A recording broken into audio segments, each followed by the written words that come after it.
Have you ever farted yourself awake in the middle of class? This is the lead into the story.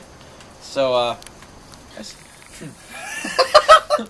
sat on the front row of my anatomy class in senior year of high school, and it was a real rough day. Anatomy was like third hour, so it was like, I don't know, 2 o'clock, 1 o'clock, something like that. Can't remember when it was. And I was falling asleep in the middle of class. It was just real bad. And finally I kind of leaned back a bit like this and just lost it, fell asleep. And then I don't know what it was, but I felt this rumbling.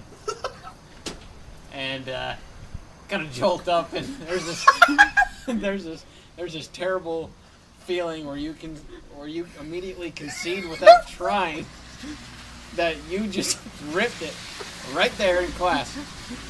Where you're half awake, you're half awake, sure, but you're awake enough to know that there's something coming out of your crack. And as soon as I came to and held my chair, the last little eek came right out. And everybody, I had 22 pairs of eyes staring at me, one from the front, 2 from the side, and like 19 from the other side and the back. And all I could do was raise my hand. Sorry. Carry on. You apologized? Sure. Oh my gosh, that's funny. I got one kind of like that. Okay. Like I said, my storytelling skills are vastly inferior, but let me think. It was sophomore year of high school, Mr. Johnson's class. You know, you've heard of him. Yes, I've heard of Mr. Johnson.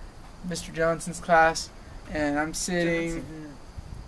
It's like 3 rows from the right, 3 seats from the front, and it's dead quiet. We're supposed to be doing schoolwork, and like I feel like I have to fart, and like you can by this point in your life, you've developed the ability to kind of be able to monitor and control your farts to where you can get it out silently. Yes. And if you can get it out silently, then it doesn't matter what it smells like, because it could be anybody within a 3-desk radius of you. It's science. And no one's going to admit to it. Exactly. No one's going to admit to it. They might smell it, but nobody's going to... Everyone's just going to pull a nasty face and take it. So you can kind of ease it out, and I was trying to, but it wouldn't come out. And I tried a little bit harder, and it wasn't coming out. And after about 5 minutes of doing that, I finally just gave up on it, and I just kind of leaned back and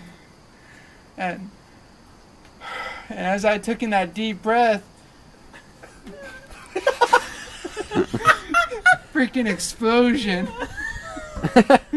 In the dead silent, everybody who wakes up and turns. And all I could think, and I was dead embarrassed because I had friends in that class. I had this really hot Italian foreign exchange student in that class that I was trying to score points with, so I just took a huge... Oh, you scored points with him. I just took a huge Negative step... points? Yeah, that's right. I just took Brownie a huge points. step back with that one. Literally. I did end up getting a date with her later, but that was a huge step back there. But after that happened, the only thing I could think, my friend Scotty sits in the desk behind me. All I could think was to turn, Scotty! Why?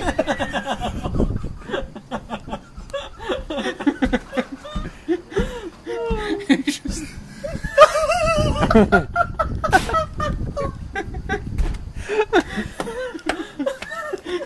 This heart hurts so bad right now. So you blamed it on Scotty. Poor old Scotty. It was either him or me, and he didn't have a chance with her. I felt like I had a bit of a shot with her. I had a whole semester with her. I figured I have a whole semester to try to get her to go on a date with me. And it eventually worked, but yeah. Why? What, he played Bernie for a minute? Like, That was my own personal illustration.